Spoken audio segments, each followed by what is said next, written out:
You're with the Breaker-Leggers and we are in Bristol at the Bristol Old Vic. And we're seeing a brand new musical called Junkyard. So stay tuned to find out how many legs. Whether it's break a leg or leg it.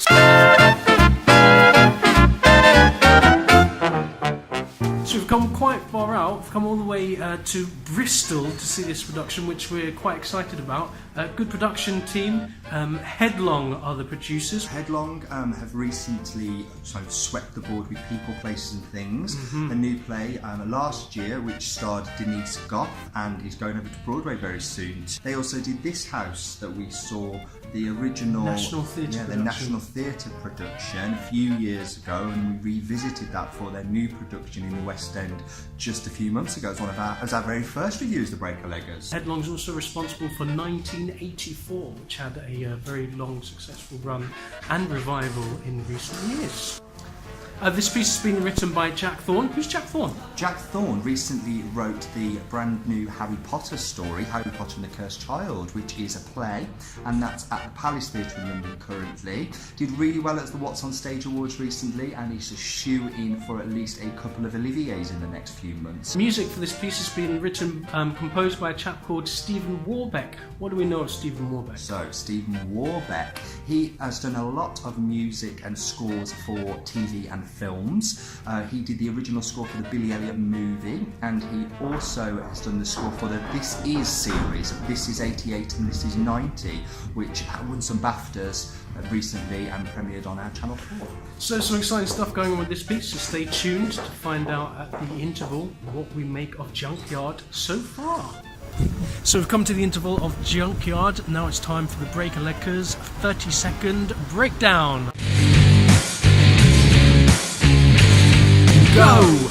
So, Junkyard, 1979, set in a school where the children are don't have much to concentrate on, so one of the teachers decides they're going to build a playground out of junk. Yes, the set is very good. They kind of build this big wooden set. It's quite interactive as well, so a great set. Quite lovely use of lighting. To be honest with you, music seems a bit superfluous. The story is a true story, so that's quite interesting, but hopefully it gets a little bit better in the second act. Ended on a cliffhanger, let's see what happens.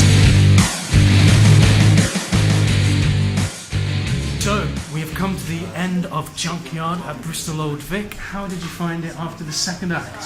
For me, it improved in the second act. I did enjoy it much more. Coming out of the first act, I wasn't quite sure where it was going.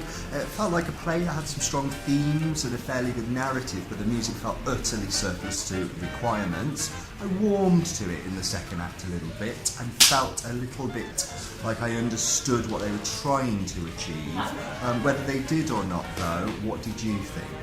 I thought come the very end of the piece it had really good heart, and because it's based on a true story you kind of got to see what each character then got out of the project which the piece is based on, which is from a bunch of junk creating an adventure playground, which none of them wanted to do to start with, but this character Rick, who's kind of this inspirational kind of teacher guy, kind of cajoled them into doing it, and they all got a lot from it. And that was nice to hear, kind of how these kids who were were they damaged goods? Is that how I think they would describe them? Well, they could have been written off, but they were given a project and something to be proud about. It transformed their lives. It's a story that we hear time and time again.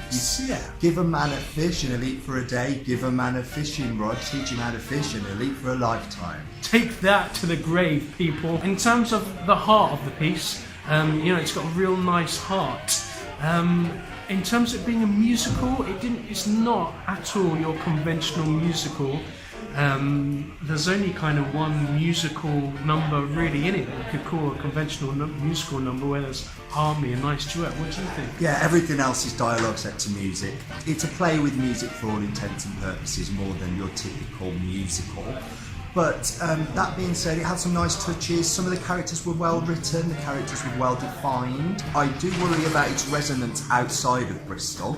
This piece is going to play other venues. It's heading to the Theatre Clwyd, Wales. And then after that it's going to the Rose Theatre in Kingston. It is indeed. So, because it's set in Bristol, because it has Bristolian themes, Bristolian nods to Bristol, I think it works well here, and I think local audiences will like it. I'd be interested to see how it's received in other parts of the country. So, what other standout performances were there for you? I really enjoyed Callum Callaghan as Rick. I felt he had a lot of experience. I felt very safe with him, seemed to be very in control of his character. His character's well defined, made some lovely acting choices. Joseph Davis as Ginger, fantastic to watch, an absolute pleasure to see him in that role. Erin Doherty for me as Fizz, the leading lady as it were, was great. Great Bristol accent, great timing, a really well written part as well, which was delivered with real class. And Kevin McGonagall as well as Malcolm. Yes. Some nice comic touches. He does have a lot of the comic relief moments, and he delivered those with relish. Which we also saw him do People, Places and Things, and he absolutely owned the stage. He can absolutely own a character. So, how many legs will this piece get, I hear you ask? So, for Junkyard, currently playing the Bristol Old Vic, but then moving on to the Theatre Crawford. And then the Rose Theatre Kingston. And the Rose Theatre in Kingston, we would like to give... Three legs for Junkyard at the Bristol Old Vic. Something a bit different, not your typical musical. Some strong characters, some nice writing with regards to script, some very forgettable music, unfortunately, and that's what you need if you're going to call yourself a musical, but certainly not one to be totally written off. Political. Definitely political, not quite sure what it was trying to be, whether it was trying to be a statement against budget cuts and the lack of investment in children, or whether it was trying to be an enjoyable night out. Maybe you should come and see it, maybe decide for yourself. Heartwarming nonetheless, well received by the audience, some standing ovations from down in the stalls, so come and decide for yourself, catch it while you can.